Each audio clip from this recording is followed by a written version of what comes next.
ദേശീയ കുപ്പായത്തിൽ ലോക കിരീടമില്ലെന്ന പഴി പലിശയടക്കം ഖത്തറിൽ തന്നെ വീട്ടിയതാണ്. വിശ്വം ജയിച്ച് പൂർണ്ണനായ മെസ്സി സമ്മർദ്ദമില്ലാതെ അമേരിക്കയിൽ ഇറങ്ങിയപ്പോൾ തന്നെ സംഗതി വ്യക്തമായിരുന്നു. എന്നാൽ രാജാവിന്റെ വരവ് ഇത്രയും രാജകീയമാകുമെന്ന് കരുതിയില്ല.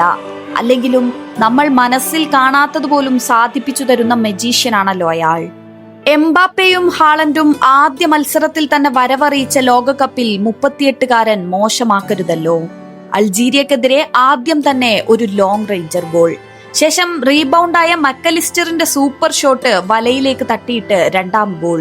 മെസ്സിയിൽ നിന്ന് നമ്മൾ കാണാറുള്ള ട്രേഡ് മാർക്ക് ഫിനിഷായിരുന്നു ഹാട്രിക് ഗോൾ. മൂന്നും വലയിൽ പതിക്കുമ്പോൾ നിസ്സഹായനായി ആ ഗോൾ പോസ്റ്റിന് കീഴിൽ ഗോൾ കീപ്പർ ലൂക്കാസ് സിദാൻ ഉണ്ടായിരുന്നു.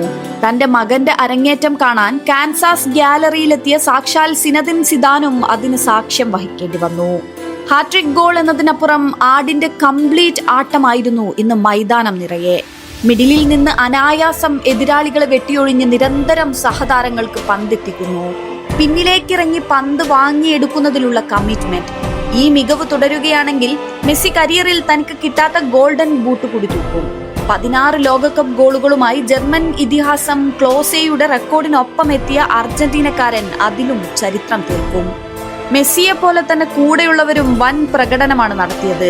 ഖത്തറിലെ ആവറേജ് താരങ്ങളിൽ നിന്ന് അമേരിക്കയിലെത്തിയപ്പോഴേക്കും അവരെല്ലാം ലോകോത്തരങ്ങളായിരിക്കുന്നു. ഇനി ഈ ടീം കിരീടം നിലനിർത്തിയാലും അത്ഭുതപ്പെടാനില്ല. അങ്ങനെയെങ്കിൽ അവരുടെ നായകനെ ഇനി എന്ത് പേരിട്ട് വിളിക്കും?